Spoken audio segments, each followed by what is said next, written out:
ఇక డీటెయిల్ చూస్తే 14 లక్షల మంది కాలేజీ విద్యార్థుల ఫీజు రియంబర్స్మెంట్ బకాయిలు వెంటనే చెల్లించాలని, జీవో నెంబర్ 9ని రద్దు చేయాలని 18 సంఘాల ప్రతినిధుల సమావేశం హైదరాబాద్ విద్యానగర్ లోని బీసీ భవన్ లో జరిగింది. ఈ సందర్భంగా రాజ్యసభ సభ్యుడు ఆర్ కృష్ణ మాట్లాడుతూ ఫీజు రియంబర్స్మెంట్ విషయంలో రాష్ట్ర ప్రభుత్వం అఖిల పక్షాన్ని ఏర్పాటు చేయాలని డిమాండ్ చేశారు. ఈ నెల 14న తాను చేపట్టే సత్యాగ్రహ దీక్షను జయప్రదం చేయడానికి అన్ని రాజకీయ పార్టీలు మద్దతు ఇవ్వాలని ఆయన కోరారు. సత్యాగ్రహ దీక్షను విజయవంతం చేద్దాం. ఈ నెల 14 సత్యాగ్రహ దీక్షను పెండింగ్ ఉన్న ఫీజు రియంబర్స్మెంట్ స్కాలర్షిప్ వెంటనే పెండింగ్ ఉన్న ఫీజు రియంబర్స్మెంట్ స్కాలర్షిప్ వెంటనే టైగర్ ఆర్ కృష్ణ నాయకత్వం. లేకపోతే దిగిపోతావా? బకాయిలు ఇస్తావా? బకాయిలు ఇస్తావా? ప్రాణాలైనా అర్పిస్తాం, ప్రాణాలైనా అర్పిస్తాం, ప్రాణాలైనా అర్పిస్తాం.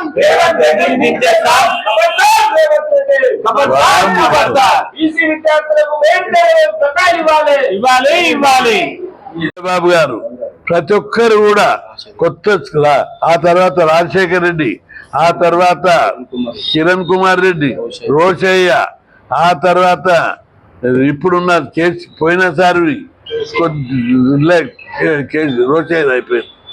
ఇక కేసీఆర్ ప్రతి ఒక్కరు కొత్త స్కీములు పెట్టిర్రు, హాస్టల్ పెట్టిర్రు, గురుకులాలు పెట్టిర్రు, ఫీజుల బకాయిలు ఇచ్చిర్రు. దాన్ని ఎప్పుడు విద్యకు అత్యంత ప్రాధాన్యత ఇచ్చి చేస్తే నువ్వు వచ్చిన నుంచి ఏమంటున్నావు? మేము కొట్లాడి 30,000 స్కూళ్ళు సాధించాం. మేము చదివిన రోజుల్లో స్కూల్ లేక నేను 3 ఊర్లలో చదివినా. స్కూల్ మా ఊళ్ళో స్కూలే లేకుండే.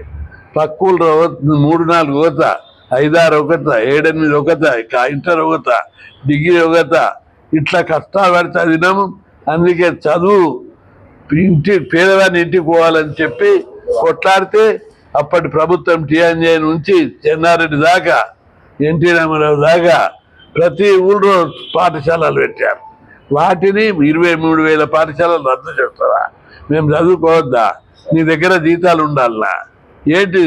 పోనీ నీవు రెడ్డి ఫీలింగ్ ఉన్నదంటే అది కూడా లేదు నీకు. ఇంట్లో రెడ్లు కూడా చాలా మంది బీదులు ఉన్నారు, వాళ్ళే తిట్టుకుంటున్నారు. ఓసారి మారువేషం వేసుకో, ప్రజా దర్బారు పెట్టు, లేదా ఇంటెలిజెన్స్ రిపోర్ట్ తెప్పించుకో. ఈ ఫీజు స్కీమ్ తోటి పేదవాళ్ళందరూ చదువుకోవడం వల్ల సమాజంలో విప్లవాత్మకమైన మార్పు వచ్చింది.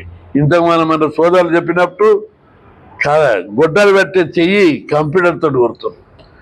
సైకిల్ మీద నడిచేటోళ్ళు, సైకిల్ మీద పోయేటోళ్ళు, నడిచేటోళ్ళు విమానం ఎక్కి అమెరికా పోతున్నారు.